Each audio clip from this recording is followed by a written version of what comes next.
So, 3 Mile Island nuclear accident. This is the only one of these incidents that occurred in the United States, so that's something to consider. I thought about subtitling this presentation, Why You Should Have a Containment Building. It's a major difference between this incident and Chernobyl, but in and of itself, it was a pretty serious accident. However, the consequences from that accident were relatively low from a health and environmental standpoint, and that's basically because they had a working containment building. So I'll go through an overview of the accident, some basics on how nuclear reactors operate so you can get a better feel for what caused the accident, and the consequences, and then a conclusion.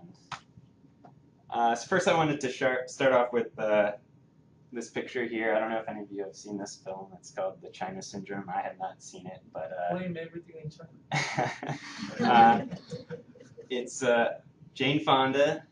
This date's important, March 16th, 1979. That's when it came out. And what is the China Syndrome? Well, it's a severe meltdown of core components that would result in burning a hole to China.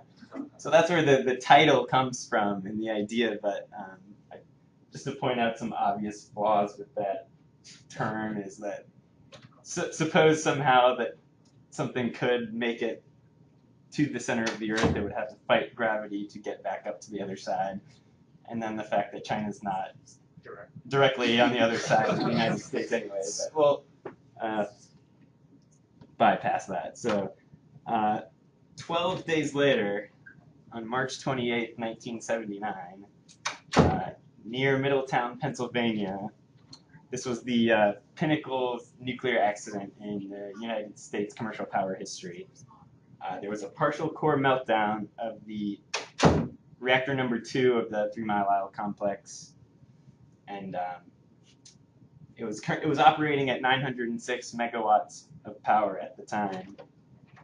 There was no uncontrolled chain reaction. There was a release of radioactive materials to the environment, and critically, there was no hole to China as a result of this incident. And just some trivia. The reason, if you're curious, 3 Mile Island is so named because the island it sits on is 3 miles downstream from Middletown. It's not 3 miles long. Here's a map.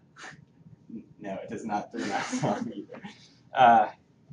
As you can see down, it's about 200 miles from us in Richmond. So, and then you can see Philly, New York, Pittsburgh, Baltimore, D.C., all within a fairly close distance from the plant. So unlike those Chernobyl or the Mayak complex, there was a significant population.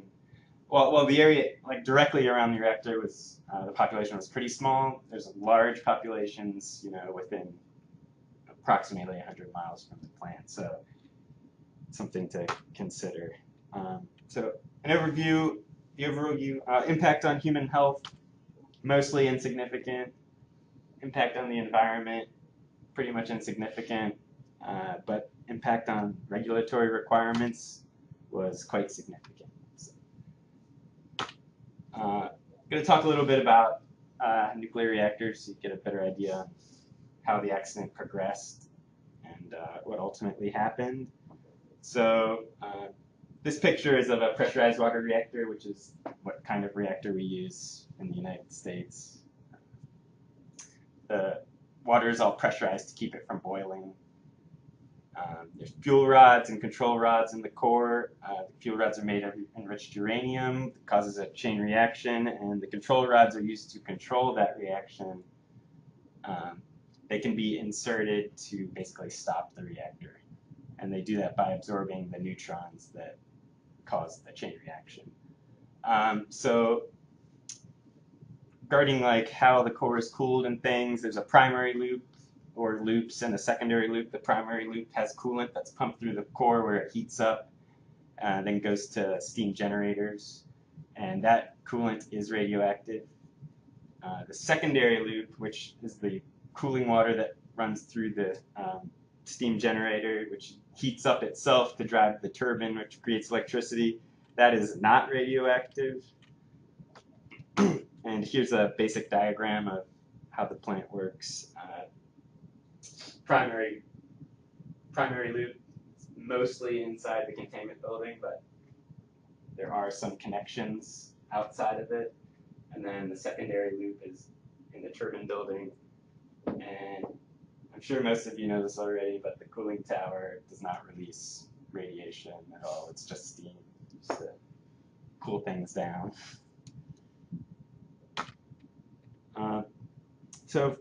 When we're talking about the nuclear fission reaction, there's a lot of energy released compared to chemical reactions.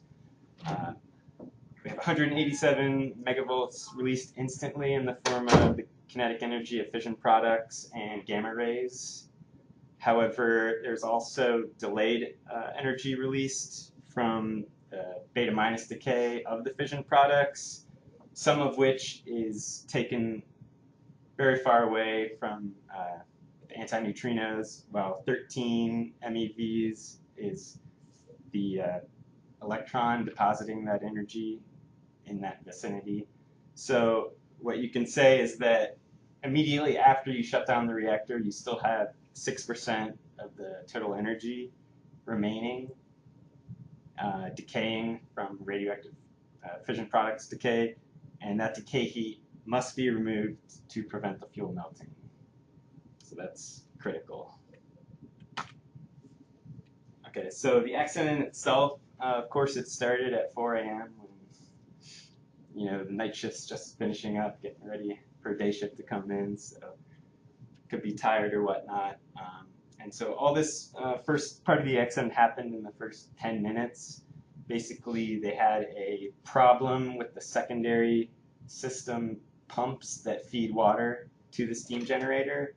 They tripped, which caused the turbine to trip, which caused the reactor automatically to scram to shut down. So all that went as planned. Reactor shut down, but we still have to remove this decay heat to be safe. So when that happened, pressure and temperature immediately increased in the primary loop. There's a pressure release valve in the pressurizer that's designed to lift to release that pressure. When that happens, it did so, but it got stuck. It should have reseated itself when the pressure dropped below the set point, but it did not. And radioactive coolant, lightly radioactive coolant at this point, escaped through the open valve into a tank, which, because the valve didn't seat, the tank continued to fill, overfilled, water got into the sump of the building, sump pumps moved it to the auxiliary building. So pretty big problem. But at this point, the amount of radioactivity in that coolant is relatively low, so it's not a major concern at this point. So this type of accident is called a loss of coolant accident. It's something that operators are trained to handle if they can figure out that that is what's happening. And in this case, they did not figure out that that's what was happening. And one of the reasons for that was the indications on their control panel for that valve status. It was basically, if electricity is on to the valve, then it's open.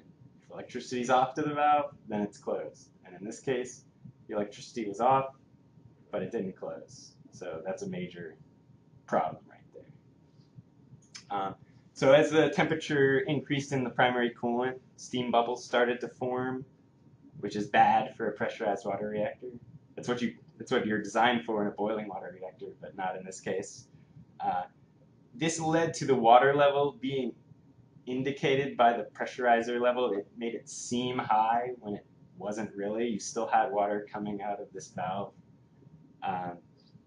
Eventually, the amount of steam bubbles in the coolant reached a point where the main coolant pumps had to be secured because they were vibrating so much. Additionally, another problem was the operators turned off the emergency water injection pumps, which immediately turned on during the accident. So because the operators looked at the water level and thought it was high, even though it wasn't. They secured the water pumps that were pumping more water into the reactor. So that just made the problem worse. Eventually, the water level dropped below the level of the fuel. And when that happened, a chemical reaction occurred between the steam forming and the cladding of the fuel, which resulted in the production of hydrogen gas, and the fuel began to melt. So at this point, fission products are no longer trapped by the cladding, and they are basically free to circulate in the coolant. And with coolant still coming out of that pressure relief valve, now we're getting into a major serious problem. And this is with all still within, the first 2 hours of the first problem. And I found this nice little diagram showing a very, very simplified version of what happened. But as you can see down here, this pump stopped, which led to this valve opening and not shutting. And eventually the water level decreased and the fuel melted. So, in a nutshell. At 6:22 a.m., the next shift had come in at that point, and some smarter operator figured out what was going on. They closed a backup valve that was behind this stuck valve. So at that point, they weren't losing coolant anymore. Also about this time is when radiation detectors in the containment building and in the auxiliary building were reading higher than normal, much higher than normal in the containment building. They didn't declare an emergency until 6:57 a.m. And it was another 3 hours after that that the first NRC experts arrived on scene. And so kind of by that point, you would think, the accident is, it's definitely not over, but they're more working for recovery. It's not like an active situation. So basically what they had to do at that point was inject water back into the core to cover the fuel and get the core cooled down to normal operating temperature. One other thing that did happen that afternoon was a small hydrogen explosion inside the containment building. So that is the hydrogen released from the chemical reaction with the fuel cladding. That became a major point of discussion later in the days following the accident about whether there was a possibility of another larger hydrogen explosion inside the containment building. So this concern dominated for 2 or 3 days following the accident. Could this hydrogen explosion occur and potentially destroy the containment building, releasing tons of radioactivity into the environment? Different experts had different opinions. There's an NRC expert who said, yes, this can happen. There was a Babcock & Wilcox was the company that designed the reactor. One of their engineers said, no, that's not possible. By day 5, kind of in parallel with each other, the operators were able to shrink the hydrogen bubble, and at the same time, the engineers agreed that no, this hydrogen explosion is impossible. But also throughout this time period, radiation continued to reach the environment. Some of this contaminated water that reached the auxiliary building was evaporating and exiting through the building exhaust. So that was the accident itself. Now, how did the response to the accident go? It was poor, very poor. The report from there was a commission from the president that was commissioned to basically investigate every aspect of the accident and make recommendations. And they found an atmosphere of total confusion in the immediate aftermath. Lack of communication at all levels. Basically, people were telling the media things that they didn't know were true, and the people that did know what was going on weren't in communication with the people that were telling people what to do. Just very, very poor communication all the way around. So after the initial accident was, the core was shut down and everything, back to like a somewhat normal condition, they got into the cleanup phase. They had to eventually remove all of the melted fuel and activated and contaminated components. 32,000 gallons of coolant escaped from the primary loop, which had to be pumped out of the auxiliary and containment buildings. They had to clean up the contamination from basically every surface, and which is more difficult than you may think. It's not just as simple as pumping out water and wiping up the ground with mops and things, because contamination does tend to seep into porous surfaces like paint, and that required needle gunning or sandblasting basically to remove the contamination. So the workers had to wear full contamination suits with respirators. And I remember reading in one of the reports that if they got hot, they were allowed to wear something called an ice vest. So still had to wear all the proper clothing.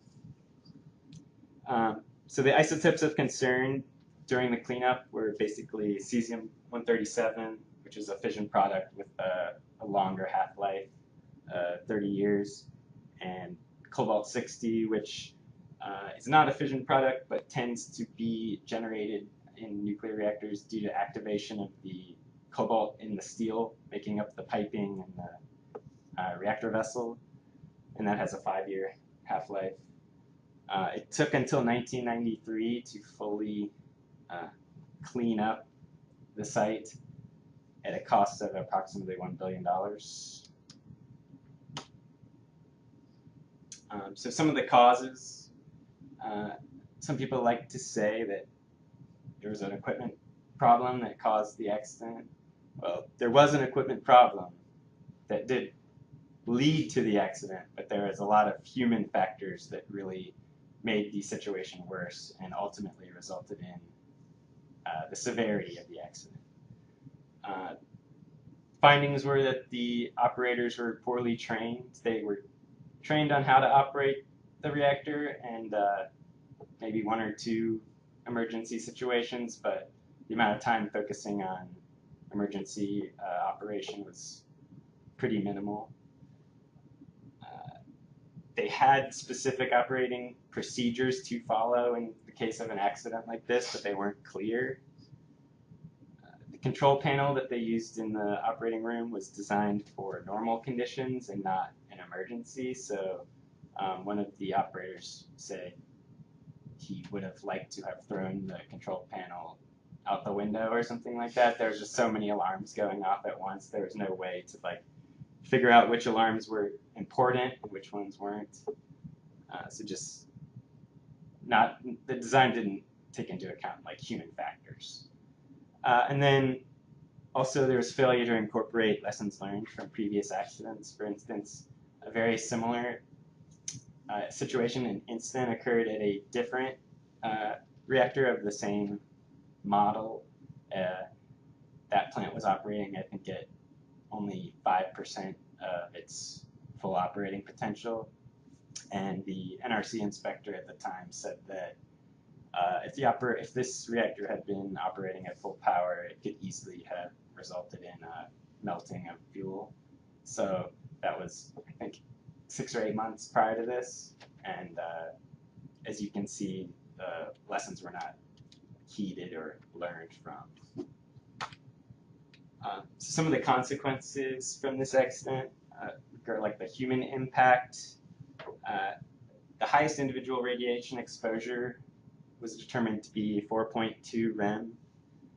This did exceed the NRC limit for 3 rem per quarter, and 3 workers actually did exceed that limit, but no one exceeded the overall yearly limit of 5 rem, so that's good. They estimated the collective dose equivalent to be somewhere between 1,600 and 3,300 person rems from this accident, and that would lead to an additional 1.5 cancers in this population. How much population of how many? I think what they used was a 20-mile radius around the plant population living in that area, and I believe it was like 200,000 people. So, not the dose to any single person was very low, excluding these workers who were in the vicinity. General population dose to a single individual was, I didn't stick it in here, but I think they were saying it was about less than 10 millirem or something like that, so very low. However, the one thing they did find that actually did affect the population was an increase in stress symptoms due to the accident.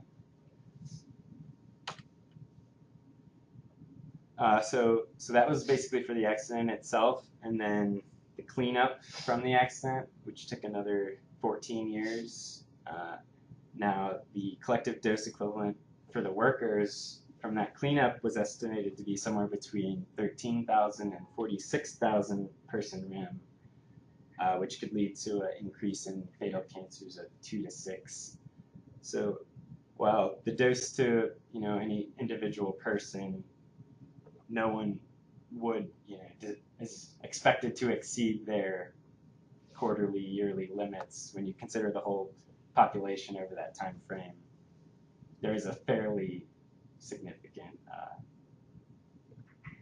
increase in cancers from that, and that just leads to going from a 1 in 5 chance for a normal population of getting cancer to a 1 in 4.9 chance for one of these workers to get cancer, a fatal cancer. So for the environmental impact,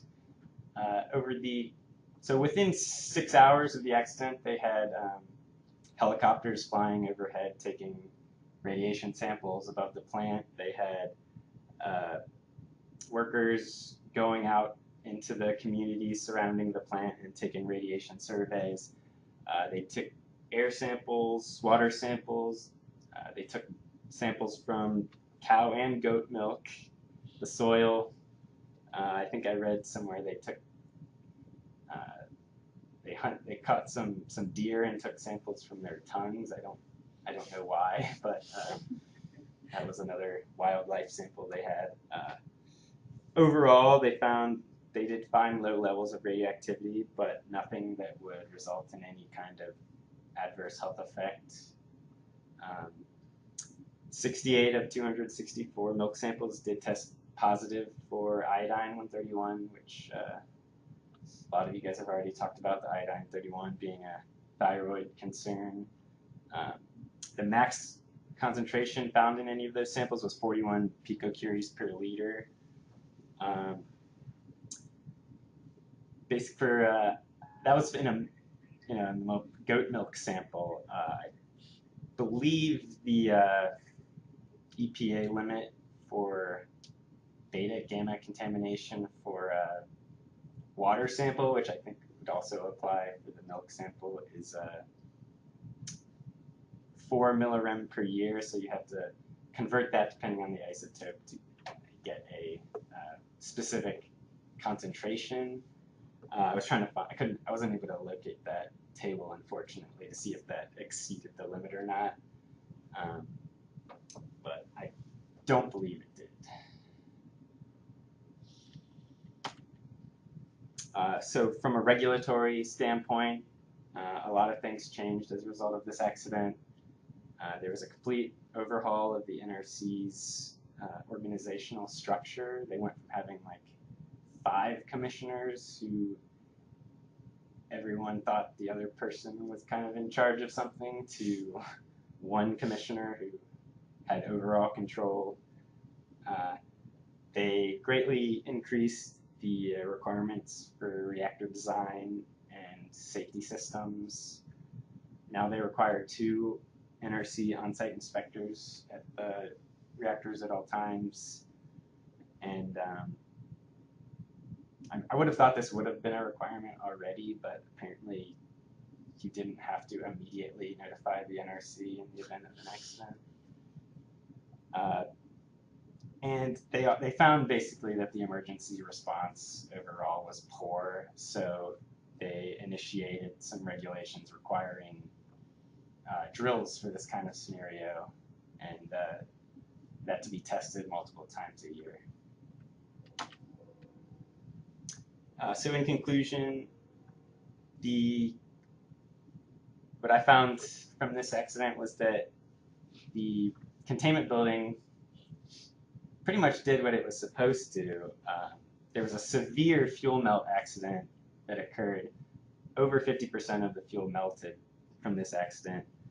There were very high radiation levels within the containment building, which I don't think I mentioned this, but humans don't go in the containment building when the reactor's operating, so, you know, it's not a huge problem there. There were higher radiation levels in the auxiliary building as well. And radioactivity did spread to the environment, but not at levels which could have caused a greater human health impact. So that just goes to show you need a containment building for a nuclear reactor. There was confusion in the response to the accident, which contributed to a feeling of panic, which is, I think, somewhat exacerbated by this film that came out 12 days beforehand. And the accident led to a strong anti-nuclear sentiment, including multiple demonstrations, which is to be expected, I think. There was, I think at the time before this accident happened, it was, you know, just a matter of time until something like this did happen, because the regulations, the enforcement really wasn't that strong. Another statement made in the report was that it seemed like the NRC and the industry were kind of buddy-buddy, which you never want from a regulator. So health physicists, how does this affect us? We must be prepared to respond to an emergency. You must know the emergency response procedures, and if you have a chance to, if you're working in the power industry, instead of, I guess they probably have drills in the hospital too, but if you can see a drill, I'd recommend it. I've seen 1 or 2 back in the day. They're pretty interesting. Does anyone have any questions?